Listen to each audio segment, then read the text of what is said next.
Hey everyone, it's Jason. Welcome back to Dungeonology The Expedition. We have another little mini expansion to look at called Triple Threat. This is going to add a couple of new little bosses into the game. More bosses are always fun, gives you something different to work around. So what are these exactly? They say, here it goes, the terrible trio roams the dungeon. The new triple boss will put the scholars of Rocca Civetta in a tight spot with tactics never seen before. If the players manage to stand up to the three terrible Spriggings, they'll unite to form an invincible Sprigazoid. The ultimate boss. A new boss represented by 4 different miniatures and a game mode for Dungeonology The Expedition. So yeah, 3 extra little bosses to fight against. Let's see if I can figure out how to open this. And take a look at that.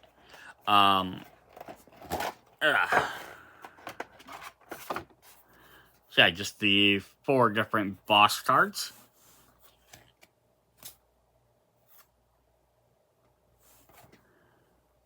So let's look at setup here for Triple Threat and see exactly how this works. Alright, so there must be 3 or more participating players in the game. Pinky, Sprigging, and Brain and Sprigazoid are the bosses of the game. Place this card and the other boss cards on the table so that each shows the side with the title Triple Threat. So they have one with their name and they have one side that says Triple Threat. The last player of the turn places 1 stun token on the other 3 boss cards. The player who plays next to the last places 2 stun tokens on one of the 3 boss cards that has no stun tokens, then places 3 stun tokens on the last boss of the 3 cards. Okay, so the last player of the game, of the turn, so if you're playing 3 players, so player 3 is going to place 1 stun token. So they basically decide who you might have to fight first. And then the next player, the second player of the game, we decide who you have to fight second, and then the first player doesn't get a choice, because it just goes on the last guy. When the bosses have activated, perform the sightings on this card. At the start of each scholar's turn, check to see if the fusion is required. So sighting says put a stun token from each of the other bosses into the reserve. Then follow the instructions for those bosses not yet linked. Okay, so fusion at the beginning of the scholar's turn. If Pinky, the Brain, and Spriggy are all in the same zone and or adjacent, even unconnected zones, the current player flips this card over and performs a transformation. Alright, so before we do that, let's look at our 3 cards.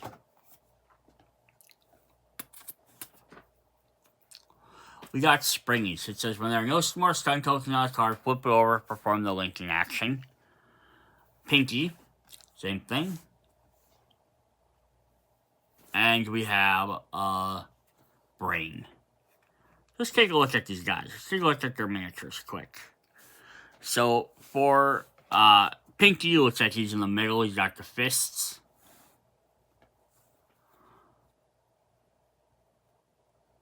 There's his little miniature.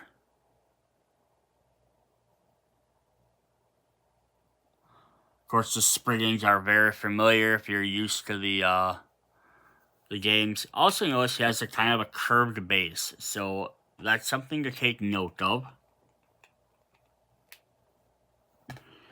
Here we have our second guy. Actually, rather our third guy. If they notice, they have little marks on their stomachs.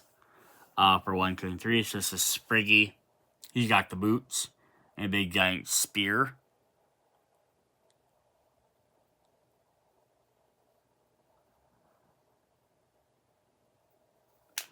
If we look at the third one,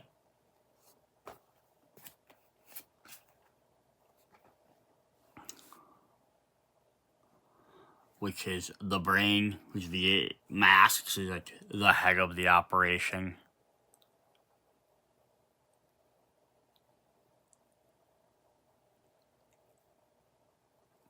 And then they can link or fuse together to become the Sprigazoid. Which is funny because you got the mask, you have the big spear, you have the boots hanging out, but the guy in the middle has his arms there, but he also has his face.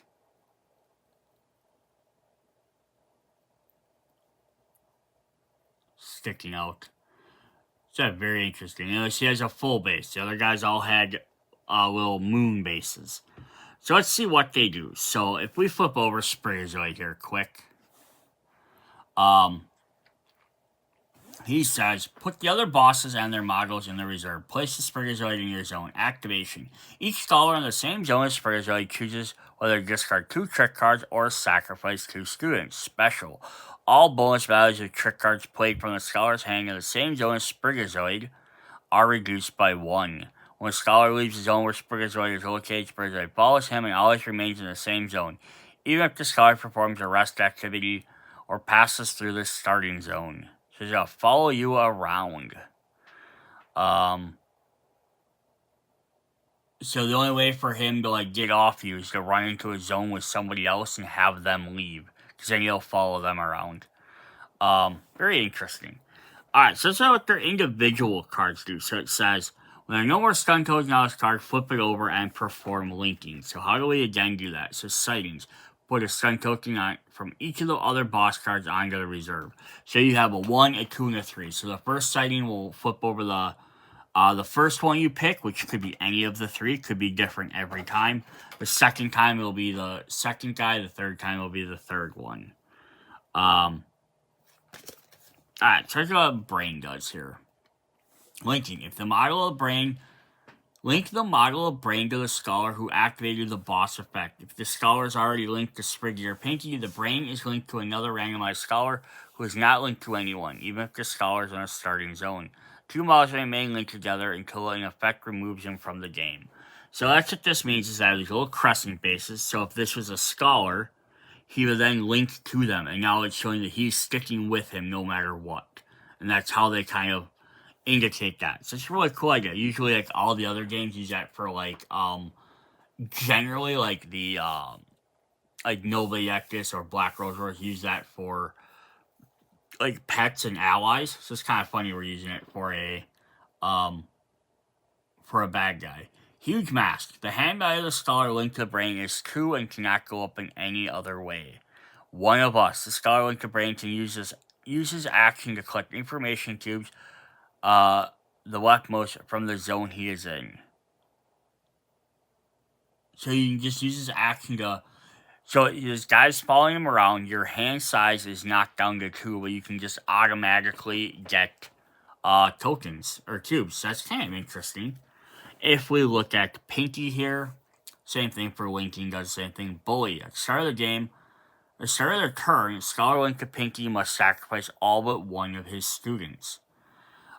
Big Punches. The scholar linked to Pinky can use his own action to force a scholar in his zone to give him a random information cube from his noteboard. If he chooses not to, the card gets 2 stun tokens. So interesting. So you have a big sacrifice here. You don't get any of your students. But if you have another scholar in the zone, he can force him to give him a randomized cube, or he can give them 2 stun tokens, which basically probably puts lots of these guys really close to, or if not, into rest. Then the last one is Spriggy, who has the same linking ability. Bonus values of the trick cards played from the scholar's hand linked to Spriggy are reduced by 1. So it makes all your trick cards not as good, but he has heavy kicks. During the turn, when a scholar linked to Spriggy can discard 2 trick cards to rearrange the information cubes present in the zone in the order he prefers. Ooh, that's kind of cool. So that way you can gather the exact ones you need. That's kind of neat. Yeah, and then we'll just, if we go back in and look at this guy one last time, now we've seen all them. So put the other boss models and their models in the reserve. Place Sprigazoid in your zone. Each card in the same zone, Sprigazoid chooses whether to discard 2 trick cards or sacrifice 2 students. All bonus values of trick cards played from your hand in the same zone are reduced by 1. When he leaves the zone, he follows them. Always remains in the same zone, even if the scholar performs a rest activity. So if he transfers to rest, he goes there, or passes to the starting zone. So yeah, he's just going to follow. So the other ones are linked to you, and then they're stuck with you until all 3 of them are out. Then they all form up the one big boss. He's just going to follow around one guy at a time. It's a very interesting boss, because it's not... you have some bonuses until you get the mixed one, then he's just going to become a giant nuisance. but he's only going to become a nuisance if he gets near you, so you can kind of maybe avoid him. But yeah, that's very, very interesting game effect. He doesn't add any extra stuff to the thing. He's not going to be running around necessarily giving you a bunch of stun tokens like some of the other guys are. Very cool. Would have been neat if they would have added an extra, like, panic card specifically for this guy. I don't know what it would have done, but that could have been kind of neat as well. But hey, if you like an extra little boss thing, there you go. If you want to play without using the Sprayzoid, maybe you just want to have, hey, you're playing 3 players, each one can eventually get a thing, like, as the tokens come off, they'll find a random guy to attach to, and they each get a negative and positive bonus throughout the game. That could be kind of an interesting thing to me if you play a 4 or 5 player game, and you do that so, like, the later guys don't get attached to it. That'd be kind of crazy as well. But yeah, so that's a interesting little expansion there. Just Dungeonology Triple Threat. So if you just want a new, different boss, you can definitely pick this up. See you guys in the other Dungeonology videos. Bye.